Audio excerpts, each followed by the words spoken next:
Don't make sure the night before you go meet with this potential target that either pretty women or Wall Street or other people's money, that's Danny DeVito, let's see, Mike Douglas. Right. Make sure none of those moves are playing. Also make sure, you can't really control this, but if you're doing an election year and you get Mitt Romney running or my former colleague Bruce Rauner when he was running for governor, all these political ads saying, these robber barons, they bankrupt these companies. And that's how we get the bad name. It's just perception. So, anyway, now I'm going to touch on a theme sort of back to my domain expertise theme is, the 2 points of control and part of the management team.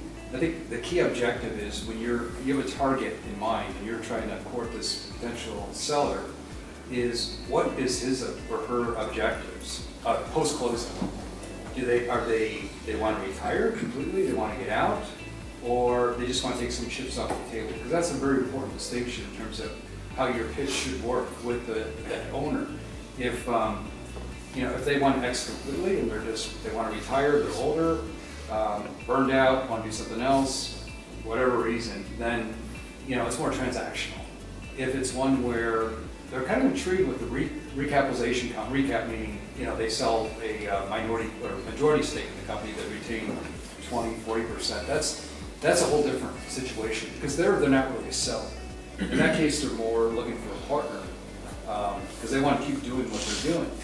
And if you're coming in as the executive, and particularly if you've got domain expertise, they may be a little threatened and say, okay, what's your role? Do you want my job? You're going to take over. So I just have a very open discussion because, at least for us and probably many others in this room that are private equity investors, is we have flexibility. If they want to exit completely, that's fine. We'll find replacement on a quarterly basis. Maybe it's you as the executive. Probably that's why you're doing this to start with, is to look for your next full-time opportunity. But if they want to stay on, then I think it's important that you put them at ease. Like, look, I'm not taking your job. Rather, I'm going to be a board member. I have a lot of contacts in the industry. I'm going to be able to help. It's all about how can we help versus threaten. And that's not smoke and mirrors. I mean, that's really the truth because it all work itself out. I mean, if the partnership's not going to work, we actually prefer if the company's well run, is doing well, and that entrepreneur wants to keep growing the company, he's going to maintain a 40% stake, then if it ain't broke, they'll fix it. And we'd just like to perhaps augment the team, add some value at the board level, and and hopefully that helps the company grow, but not do a wholesale change in the business. So I have an open discussion there, and that's always going to be learned in the back of their mind in terms of why are you here? What's in it for you? So I would put them at ease and just be very open with them and try to. I can't remember which one of the four it addresses, but my first comment is that all those four things are real. I mean, we're kidding ourselves if private equity has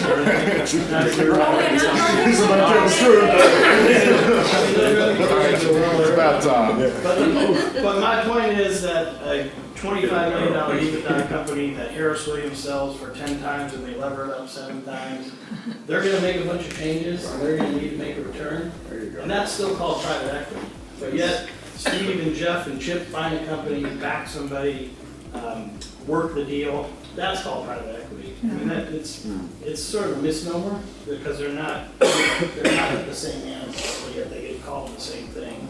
So that's my first comment, because those bigger deals. Is there a way you can think of a company like Jeff's or Bill Kids to be upfront about how different they are? What can you recommend? Or executives to be upfront. I can tell you like what I use in my conversation with owners, but I would be very curious to know what you would recommend. My view is you use that list and sort of flip it on its head and you say, you should be asking these 4 questions. This should be your diligence list of us. And then if you're guilty of those 4, then I can't help you. But if you're not, I would be more proactive. We use the word proactive all the time. I would be more proactive. I'm sure you've seen Pretty Woman. Here's why we're not. He improved at the end of the movie, right? He became a good guy. Yeah, right. But anyway, Don't say greed is good. Yeah, I mean, I just think it's two different it's just two different animals that we call the same thing, and I think that's the biggest problem. So the other point I want to make was leverage. Like Bill said, most of these companies are cigar box companies, so typically there's not a CFO type level, and now you are a business operating in a leveraged environment. Whether it's over levered or not, there's more than likely going to be leverage as part of the transaction. So typically that is a change for the company to go from an unlevered, owner-owned, where cash is whatever you want it to be, is a lot different than the demands of a senior bank or a sublender that has monthly, quarterly requirements.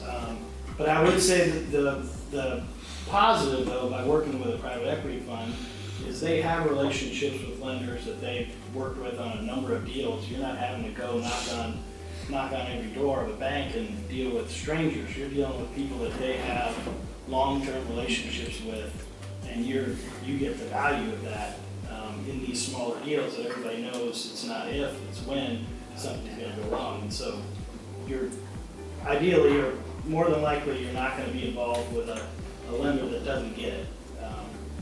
And then as far as control, my thought on that is the good private equity guys that I've seen know that what they're really good at is valuing companies. They know what multiples of certain EBITDA are worth, right? This type of business is worth 5 times. Their EBITDA is worth 5 times. This type of EBITDA is worth 7 times. This type's worth 3 times. So, you guys know how to drive a new dollar of revenue and how that correlates to a dollar of profit and how that correlates to a dollar of EBITDA. Good private equity guys should be able to say, or gal, sorry, that dollar of EBITDA is worth 3 times. We should think about that. That dollar of EBITDA is worth 7 times. We should really be thinking about that. And it might be cutting people, it might be adding people, that's where you guys have the expertise. But I think a good private equity professional is driving value, equity value, and helping you shape the strategy so that the equity value, because ultimately there's an exit, whether it's IRR, cash on cash, or 5 years or 7 years or 10 years, everybody's driving to an exit value. And that's going to be driven off of multiple EBITDA. So following up on what Chris started, I think part of the issue is everything lumped in is just general private equity. There's even the third class, which can create the most confusion, which is when people are doing turnarounds. Obviously, if you're buying something that's already troubled, one of the obvious playbooks is to shed off the non-conforming assets or focus on your core competencies. And one of the things back when Romney was running, they kept running these ads of people out on the street and complaining about being fired. But a lot of that, even though it comes across as negative, they probably saved some companies out there by focusing on saving the business. But so for us, we're focused in this really lower middle market. You don't tend to have those sort of issues. So it's not really even usually on the playbook to come in and chop up something that's 30 million in revenue. It would be more focusing on the business. I'll address the sort of the come in and fire everyone stuff. I think that that's definitely a reputation in some categories at some sizes. What I find is more frequent for what I'm dealing with is, I look at it, you come in and it would be hubris to think you could know who you need to fire early on without intel. So in my mind, it really is a misnomer in applied down market. And my relationship is one of asking and finding out who the performers are. And what can happen, and it may not be perceived accurately down through the organization, is good operators start holding people accountable. And that accountability comes with metrics and data, and then quickly people are identified as performers or non-performers based upon those metrics and the information flowing up. And that can produce some change and some firing, but it's not undeserved, and it might seem random to some people, but it's usually not. And the other comment I would make is sometimes I'll tell you a funny story, CEOs use me as the villain to get rid of somebody that's their friend. So, I know this guy's horrible, but I know his family and I can't get rid of him. Can you come in and do my work for me. So one story, we ended up not able to buy this business for other reasons, but I was coming in. Like a good cop and bad cop Yes, situation? good cop, and well, yeah, I didn't have a choice but to be the bad cop. So I came in, it was like, maybe we were 60 days into the deal. And I was meeting with the CEO, and he said, Chip, come in here. I said, yeah, I said, I gotta tell you, I need you to meet with my son.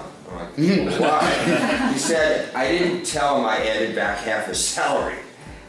So I had to go in and tell him what I do is grossly over it as the company had an EBITDA of about $7 million, and as head of sales and marketing, a VP title, he was making like $600,000 a year.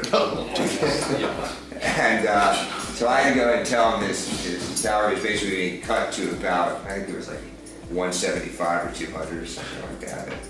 And they can imagine how that conversation You tell him to make it up on his estate. Actually, I didn't tell him that. I told him to blame his mom.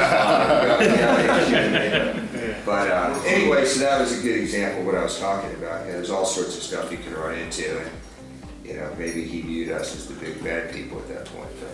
Sure.